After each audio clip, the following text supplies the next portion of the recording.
Hi, I appreciate you joining me today. This is Gary Zacharias, and this is the Apologist bookshelf. I'm back for another look at a book called Kingdom of the Cults, Walter Martin's book, but this is the one that's been updated. And of course, it's just a classic. Probably it says on the front here, the definitive work on the subject, and I think they've got that right.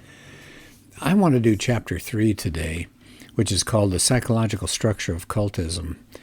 For me, it's really important because I like to know not just the specifics of a particular group, but I like to know what are the foundational issues involved with cults in general. And I've done a talk on Scientology as an example of a cult. This chapter here says, of course, they couldn't cover all the cult systems. So this one limits the observations to 3 cults: Jehovah's Witnesses, Mormons, and Christian Scientists. And it says the Jehovah's Witnesses represent the cult systems and make a big deal about eschatology and prophecy. The Mormons, why are they in this chapter? Because they represent those that have a focus on priestly authority and secret rituals and symbols. And then finally, they're going to look at Christian Science. They call that part of the Gnostic cults that ground their experience in pantheism and physical healing. And they said, of course, you could do a whole book just on psychosomatic medicine and healing.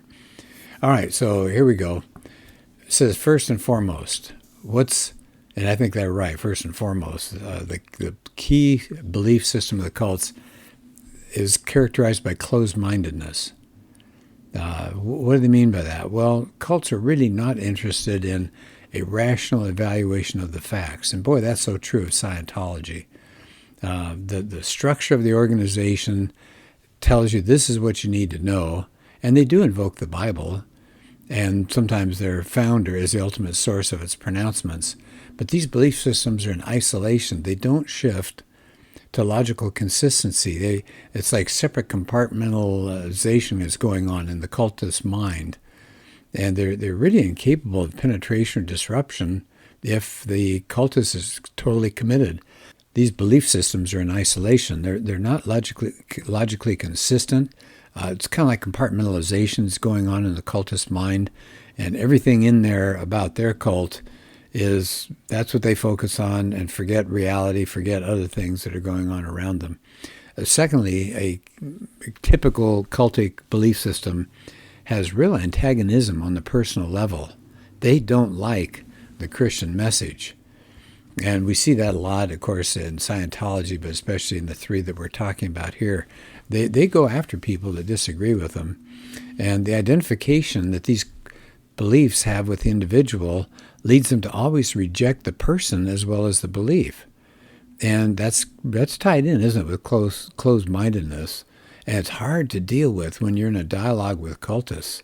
My wife and I discovered that when we were working with some Jehovah's Witnesses some time ago.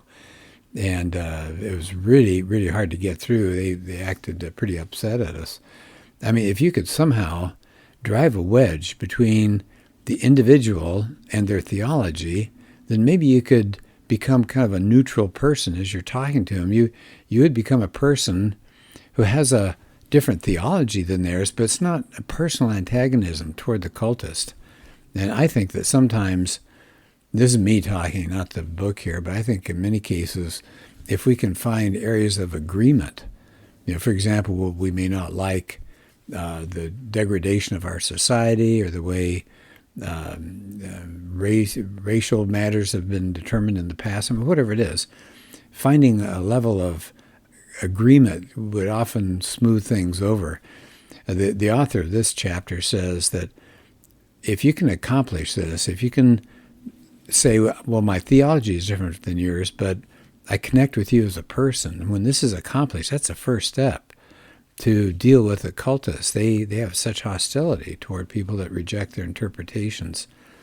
And he says, once a cultist who's been really brainwashed psychologically by his own system, whether it's the Watchtower Society or Mrs. Eddy's books or the writings of Joseph Smith and Brigham Young, if they can be confronted by a Christian that he or she can accept on a personal basis, even though they theologically differ, said, boy, the possibility of communication improves markedly.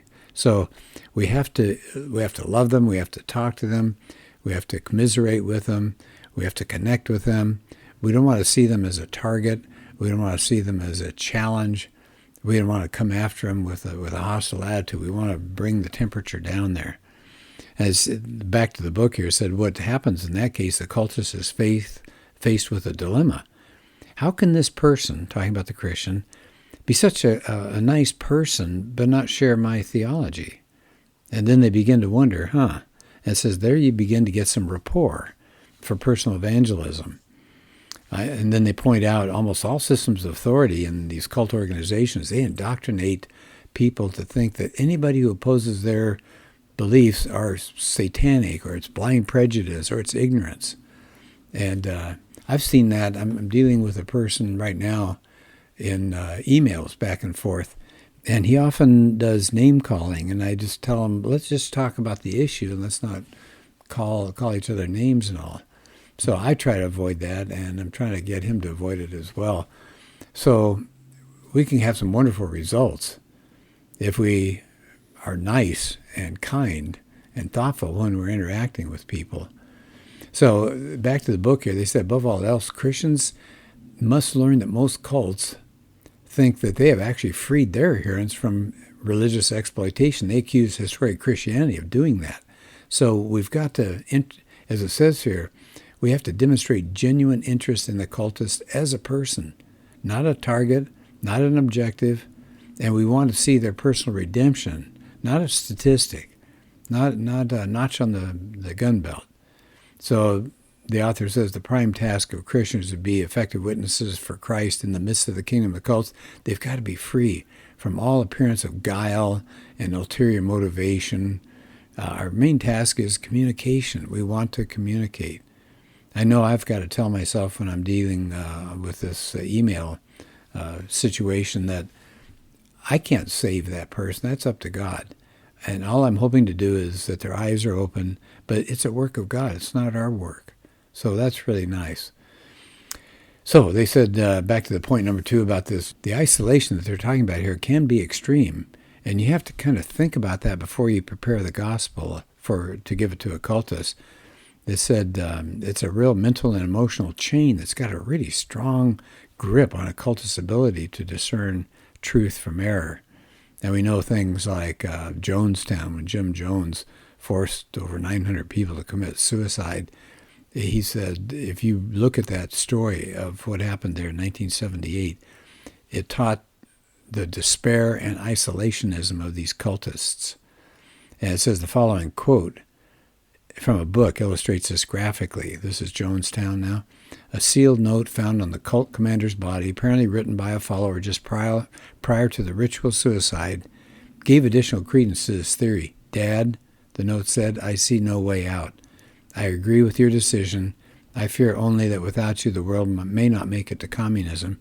For my part, I'm more than tired of this wretched, merciless planet and the hell it holds for so many masses of beautiful people. Thank you for the only life I've known. Isn't that sad? Let's get back to these, the structure of cultism. So, much in common. What are some of the factors for cult organizations? First, closed-mindedness. Second, antagonism on a personal level with Christians. Third, they said here, without exception, all cultic belief systems have a dogmatism, and they have real intolerance for any position but their own. Yeah, and so there's no doubt that in the case of non-Christian cult systems that wish to be identified with Christianity, the ground for their claims is almost always supernatural. So it said, take Joseph Smith and Brigham Young. They want their doctrines, but they will say God revealed it to them. So an example, as another one, is Charles Taze Russell with the Jehovah's Witnesses. His claim was that his writings were indispensable to the study of the Bible, and that you needed to get his inspired comments so that you could really study the Bible. And if you didn't, you'd get into spiritual darkness. He also taught that concentration on his writings, even at the expense of the Bible, would lead somebody into a deeper spiritual illumination within 2 years. What about Mary Baker Eddy, the founder of Christian Science? She also said the same thing, that people ought to regard her book called Science and Health with Key to the Scriptures, they ought to consider that divine revelation, and that her religion, this is a quote, higher, clearer, and more permanent revelation than before. The history of cultism always begins, they said, well, generally begins, with an authoritarian pronouncement on the part of the founder.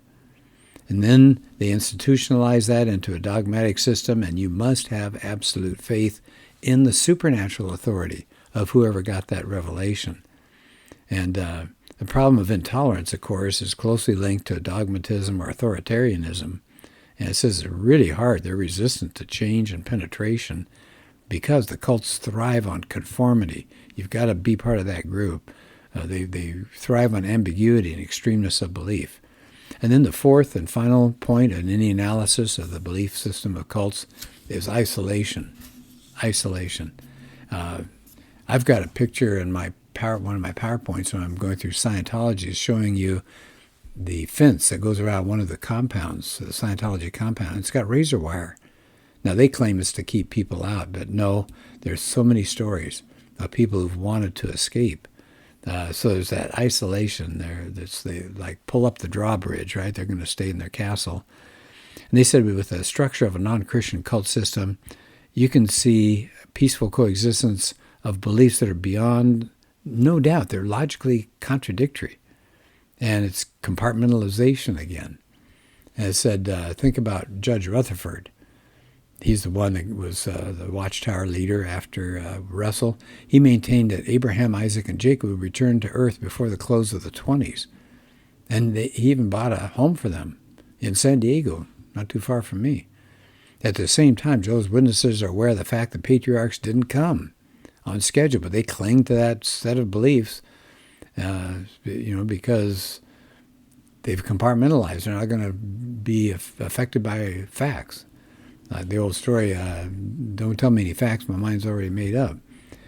Well, what about Mormons? Well, well-informed Mormon historians and theologians know that first edition of the Book of Mormon and the present edition, they're different. They have over something like 4,000 separate instances of changes, even 25,000 if you count punctuation changes.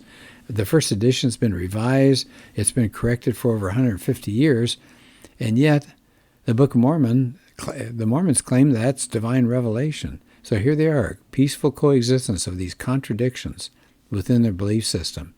And that permits the isolation or compartmentalization of these conflicting evidences. What about Christian Science Church? What about contradictions there? Well, Mary Baker Eddy spoke loudly and long against doctors and drugs and said pain was unreal and suffering disease, but she herself, in her declining years, was attended by doctors. She received injections of morphine. She wore glasses. She had her teeth removed when they became diseased.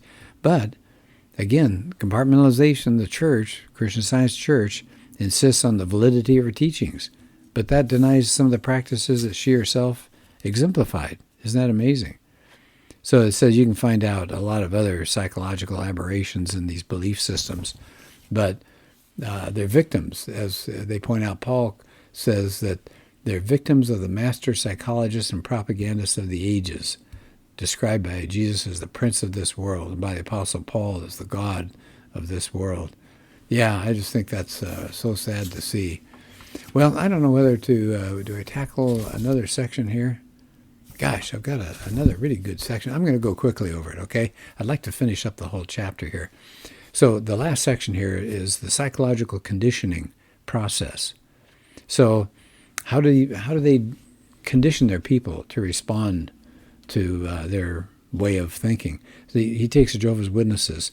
The literature of the Watchtower has all sorts of examples of psychological conditioning. So it says you have to do Russellite theology, and that gets them fired up for what you want them to believe. It says that what they say is the clergy of the Christians we think of, the clergy of them, are the villains, and they call it hatred. But it's clear that Christianity to them has corrupted clergy and has foisted the satanically conceived Trinity doctrine. So no wonder, they use words like pure hatred toward us, and they use things that were inspired by Satan, so that winds people up and gets them fired up for whatever it is you want them to believe. It says, One person writing the Reader's Digest said this: Jehovah's Witnesses hate everybody and try to make it mutual. Jehovah's Witnesses make hate a religion. Their doctrines of hell and eternal punishment are unreasonable according to them, and they say the doctrine of the Trinity is satanic. And so it says, of course, every time something comes up, like the deity of Christ or hell or whatever, the people in that group have been conditioned to associate with Christian beliefs, associate with satanic things. That's really sad. So it says you got that preconditioning. So it said, be careful. If you're a Christian and you're talking to a Jehovah's Witness, watch out for those terms that you're going to hear, that they're going to react to very strongly. It says part of their belief system is the conviction that Christians are going to attack Jehovah's Witnesses on a personal level. And so they're ready to be martyrs. So it says it's like you standing alone against the devil's organization. In fact, that's their synonym for Christianity.